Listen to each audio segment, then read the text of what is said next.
नहीं होता है, यानी टेस्ट नहीं होता है। उसके साथ साथ इसमें गंध नहीं होता है और साथ साथ इसमें रंग नहीं होता है।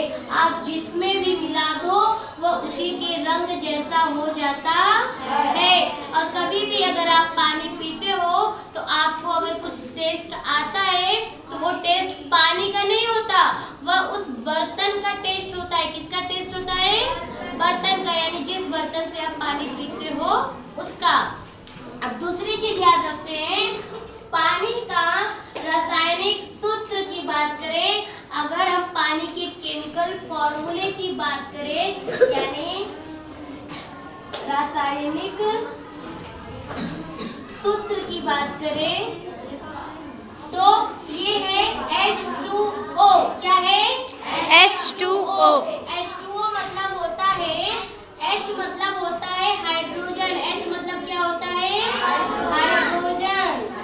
और O मतलब होता है ऑक्सीजन। O मतलब क्या होता है? ऑक्सीजन। यानी दो हाइड्रोजन होते हैं और एक होता है ऑक्सीजन। तो दो हाइड्रोजन और एक ऑक्सीजन से मिलकर बना है पानी, यानी ये हमारा हो गया ऑक्सीजन भाई। ये कौन हो गया? ऑक्सीजन। और इससे कौन जुड़ा है?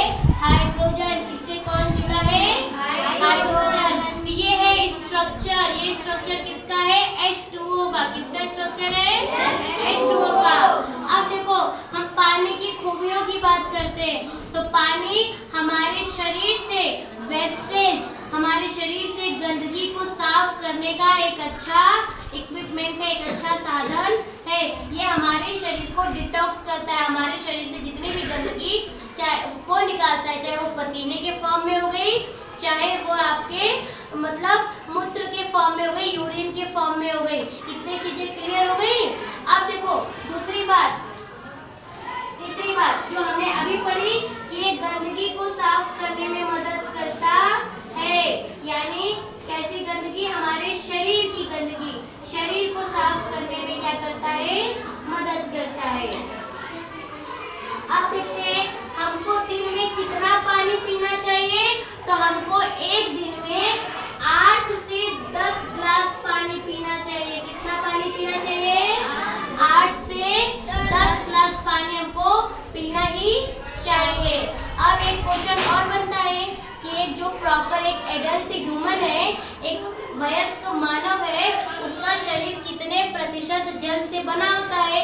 तो उसका शरीर 60 to 70% से बना होता है, यानी 60 से लेके 70% वाटर से बना होता है। इतनी चीजें आपको क्लियर हो गई? Yes ma'am. अच्छा, तो देखो अब इसके अलावा एक चीज और जानते हैं, हमारे पूरे पृथ्वी पर कितना परसेंट वाटर पाया जाता है? 71% वाटर है। कितना परसेंट वाटर है? 71% है ना? 3% नहीं, 3% जो वाटर है ना वो है पीने वाला, यानी वो साफ जल है। 71 वाला जो हो जाएगा वो टोटल 71 पानी हमारे पूरे पृथ्वी पर पाया जाता है। अभी 3% वाला, 97% वाला वो अलग हो जाएगा। अगर हमसे कोई पूछे कि कितना पानी समुद्रों में है, कितना पानी पीने में, तब हम वहाँ पे कह सकते हैं कि 97 जो वाटर है, 97% वो हमारे सीज में, किसमें? सी में, चाहे सी हो गया चाहे ओशियन हो गया। उसके अलावा जो ये 3% वाटर है, ये 3% फ्रेश वाटर है। कैसा वाटर है? फ्रेश वाटर है, यानी वो बर्फ के रूप में, ग्लेशियर के रूप में आपके नदियों में पाया जाता है, जिसे हम लोग क्या करते हैं? पीने के यूज में लाते हैं। तो ये बात की बात हो गई। तो याद रखेंगे, पानी स्वाद, गंध और रंगहीन होता है, मतलब इसमें ये सारी चीजें नहीं पाई जाती। इसका रासायनिक सूत्र क्या है? H2O। H मतलब हाइड्रोजन, O मतलब ऑक्सीजन। और देखो ये ऑक्सीजन के साथ कोऑर्डिनेट होकर जुड़ते हैं। कोऑर्डिनेट होकर क्या होते हैं? जुड़े रहते हैं। कोऑर्डिनेट मतलब सहसंयोजक बंध बनाते हैं। कैसा बंध बनाते हैं? संयोजन मतलब हम साथ साथ हैं। हम कैसे हैं? साथ साथ हैं। लो तुमको जरूरत है, मुझको जरूरत है, हम दोनों साथ साथ हो जाते हैं इस तरह से। उसके अलावा ये हमारे शरीर को डिटॉक्स करता है, मतलब हमारे शरीर की सारी गंदगी को बाहर निकालता है। अब वो चाहे ये देखो, ये मेरे इस पसीने के हिसाब से हो गए, चाहे हम लोग सुसु करने जाते हैं यानी यूरिन के माध्यम से हो गया। उसके अलावा हमें दिन में कितने गिलास पानी पीना चाहिए? हमें 8 से 10 गिलास पानी पीना ही चाहिए। उसके अलावा हमारा अगर आपसे कोई पूछे एक वयस्क के मानव का जो शरीर कितने % वाटर से बना है, तो आप बोल सकते हो 60 से 70% वाटर से बना है। Is that clear? Okay, now right this. अब इसके अलावा जो वाटर है वो डाइजेस्टिव सिस्टम में भी हेल्प करता है। डाइजेस्टिव सिस्टम मतलब हम खाना खाते हैं, हमारा खाना अच्छे से पेट में पच जाता है, उसके लिए भी हमें पानी पीना चाहिए। ये हो गया। देखो बच्चों, पानी पीने के ना भोजन में 3 नियम बताए गए। पहला है अमृत, दूसरा है आनंद और तीसरा है विष। तीसरा क्या है? विष। मतलब अगर हम खाना खाने के 5 मिनट 10 मिनट पहले पानी पीते हैं, आधा घंटे पहले पानी पी लेते हैं अच्छे से, तो उसको बोला जाता है अमृत। क्या बोला जाता है? अमृत। अगर हम खाना खाने के साथ साथ थोड़ा थोड़ा जिप करके पानी पीते हैं, घुट करके पानी पीते हैं, तो उसको बोला जाता है आनंद। क्या बोला जाता है?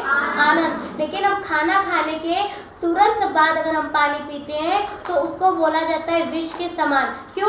क्योंकि ये हमारी जो जठर की अग्नि है, जो खाना पचाने के लिए जो पोषक अच्छे अम्ल निकलते हैं, ये उनको शांत कर देती है, तो खाना डाइजेस्टिव नहीं हो पाता। इसीलिए ये पानी के 3 नियम बताए गए। अब देखो, पानी में ना कई सारे मिनरल्स, यानी जो हमने पहले की प्रीवियस क्लास में हमने पढ़ा था कि जो मिनरल्स हमारे लिए ज़रूरी है, तो पानी में बहुत सारे मिनरल्स भी बहुत अच्छी तरीके से मिलते हैं, जैसे कि कैल्शियम हो गया, मैग्नीशियम हो गया, और उसके साथ साथ प्रॉपर मात्रा में फ्लोराइड भी मिलता है, तो हमें उसको भी पीना चाहिए। और सब लोग कहते हैं ना, अगर पेट साफ रखना हो तो सुबह सुबह तांबे के लोटे का पानी पिया करो खाली पेट, या फिर हमको सुबह सुबह गुनगुना पानी पीना चाहिए, जो हमें कष्ट की सहायता से, पेट दर्द की सहायता से मुक्ति करता है, शौच वगैरह करने में आराम हो जाता है। तो ये सारे लिए हमें सुबह सुबह खाली पेट तो गर्म पानी पीना ही चाहिए। हमारे आयुर्वेद में ऐसे बहुत सारे इलाज हैं, तो आप पढ़ो, आप जानो और आप उसको क्या करो, प्रैक्टिस करो, पियो पानी वगैरह, है ना। अब देखो, एक होता है, सब लोग बोलते हैं कि जो पानी की बूंद ऐसी ही क्यों होती है, वो गोल क्यों नहीं होती, वो ऐसे इसका ड्रॉप ऐसे ही क्यों दिखता है, तो आप बोल सकते हो यह पृष्ठीय तनाव के कारण होता है। किसके कारण होता है? पृष्ठीय तनाव के कारण होता है। अब पृष्ठीय तनाव क्या होता है, मैं आपको ये नेक्स्ट क्लास में बताऊंगी। तब तक के लिए आप इसको पढ़ते रहिए, प्रीवियस की क्लास का रिवीजन करते रहिए। और हाँ, मोस्ट इम्पॉर्टेंट, आप अपने फैमिली के लिए मैं बोलना चाहूँगी, आपके साथ साथ प्लीज़ लाइक, शेयर एंड